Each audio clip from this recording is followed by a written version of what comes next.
Morning everyone. In the water drainage system next to my car right now, there's a stream of probably about 5 liters a second running into the stormwater drain, and there's so many pipes in this area that's bursting, and the city of Cape Town have their hands full to actually see to all of these repairs. But at least you have teams working in these areas, so there's some functionality, and I suppose that is one thing that the city of Cape Town manages to do, is get to the higher lying areas, and there's definitely more affluent people living in these areas, and maybe the affluent people aren't that affected by what I want to talk about today, and that is food prices going up drastically.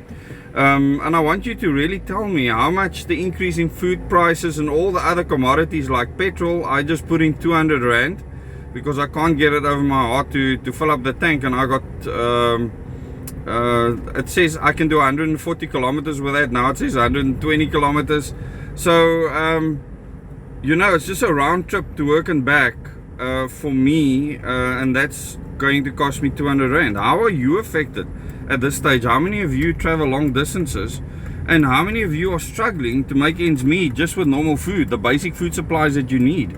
We mentioned the other day in our Tuesday live stream that a pocket of potatoes, my wife paid 150 Rand. Someone said that they've paid up to 200 Rand for a pocket of 10 kilogram potatoes, which is a very much a staple food in this country. How are you affected by something like that? And how are you affected by service delivery where you are living? Like I said, no water supply in the country is going to be looked after properly, and you know, water is the first thing that we need for survival. Next is food, and this is why I'm talking about that. You know, 20% of the water coming to the city of Cape Town, I know, leaks into the ground because the pipes are leaking that badly, the main supply pipes. So I don't know what it's like in your area, how big the leakage is, but we are spending money on electricity that goes to pumps that pump water into the ground, literally, and then in many instances sinkholes form, etc. Some of you might have seen that because of these pipes leaking water, and there's no plans to repair this on a large scale. We actually don't have the funds to do that. We need to ask ourselves why. Where are those funds going? And I can tell you it's going to government salaries. And this is not politician salaries. Politician salaries is a small fraction of the overall cost because of the size, the massive size of government. And this is why I advocate for system change, where we change the governance system, drastically reduce the size of government. The people can throw tantrums all they want. If we don't do this, the government will collapse in any case. You can't collapse a country. As long as there's people that's industrious, that know how to do things, a country cannot be collapsed. But a government collapse is easy. An economic collapse is easy. It's happened many times in history, and it will happen again.